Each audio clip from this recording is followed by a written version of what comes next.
Hello out there, my friends. Welcome to the Practice Impossible podcast with your host, Coach JPMD. And today's episode was actually recorded in a hotel room.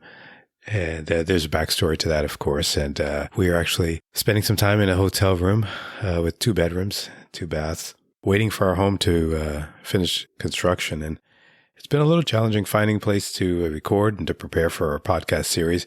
But I wanted to stay true to releasing an episode every 2 weeks. And so here we are.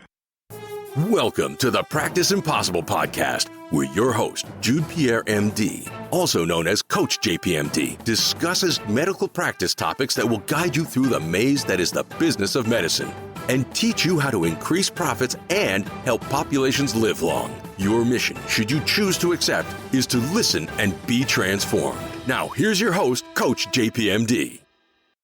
We're here with the Money Tree series. This is the 7th episode in the Money Tree series where we discuss things that affect your payment tree.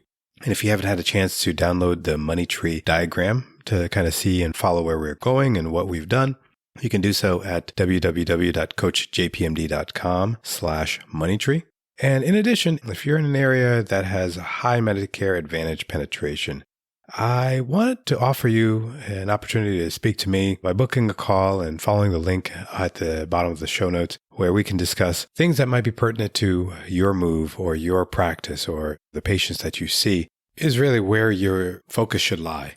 So if you're going to be in Michigan or Connecticut, Alabama, Georgia, or even Rhode Island, these areas have almost a 50% penetration, or 50% of patients that are enrolled in Medicare are enrolled in a Medicare Advantage plan. So if you are going to be practicing in those areas, you really need to understand that demographic and those insurances. So that's what I've been doing with the Money Tree, is kind of bringing awareness to that. We recently had a doctor from Michigan who worked at the University of Michigan, and on our last episode, who stated that she didn't have a lot of patients with Medicare Advantage because she was working in an academic setting, and she was out of network with them. So if you're in an academic setting, that may not apply to you, but if you are going into the community in these 4-5 states, you kind of have to know that this is what you're going to be seeing, and this is what you need to understand. So I encourage you to book a call with me. Follow the link at the bottom of the show notes to kind of describe or let me help you understand where your knowledge gaps may be and where I may be able to help you understand Medicare Advantage better and give you the resources that would help you succeed in your practice. So today's Money Tree series is on labs, and it's just another branch of the Money Tree. And just like episodes 13, 14, 16, 20, 24, and 27, 14, we talked about Medicare Advantage plans. Episode 20, we talked about specialists, and episode 24, we talked about diagnostic centers. 27, we talked about ambulatory surgery centers. And all these things affect the payment tree and how a primary care doctor receives payment from a pool of money. But there's also the fee-for-service providers like the specialists and now like labs. So laboratories like LabCorp, Quest, or other independent labs around the country will contract with a Medicare Advantage company to be able to provide laboratory services for their patient population. Many of those services are provided on a capitation basis, and we touch on capitation in our LAMA course, as well as some other episodes where a laboratory company will receive a set amount of money per month per member to be able to provide services. So if you have a population of 1 million people under a Medicare Advantage plan, then that capitation payments will be based on that population and the demographics of that population, how sick that population is. And they will provide services like lipid panels, CBC, CMP, and other routine testing where patients can go as many times a year, and they will get, the insurance company will reimburse the laboratory the same amount regardless of how many times they go.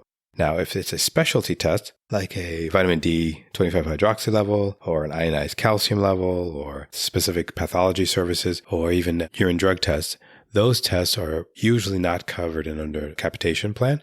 So every time you send the patient for those tests, then they will affect that payment tree. So it will remove monies from the pool of money that you have to take care of those patients. So if you know anything about insurance contracting and getting payments from insurance companies, it's a volume game. It's about making money on the volume of patients that you're going to see, because if you can see a large volume of patients, then your costs may go down for taking care of that patient population. But also it's about exclusivity.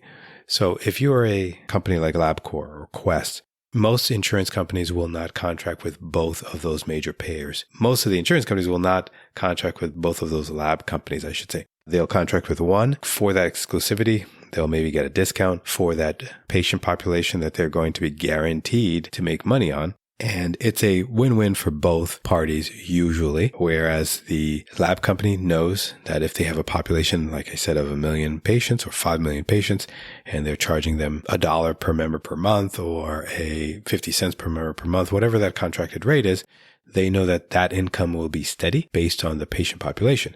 Now, on the insurance company side, the insurance company will then know every month based on their population of patients, they're going to pay that lab company X amount of dollars per month, and they don't have to worry about fluctuation of expenses. And that's why a capitated model sometimes works better than a fee-for-service model. And obviously, you can have carve-outs, you can have things that can be paid extra and negotiated for a higher amount in order to make that agreement even a better financial arrangement for both parties.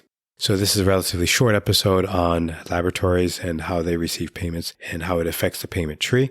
And if you like these money tree series, leave a review for me. Let me know what you think. If there's other things that you want me to talk about, for sure that I'll be open and willing to insert them into the queue of episodes to come.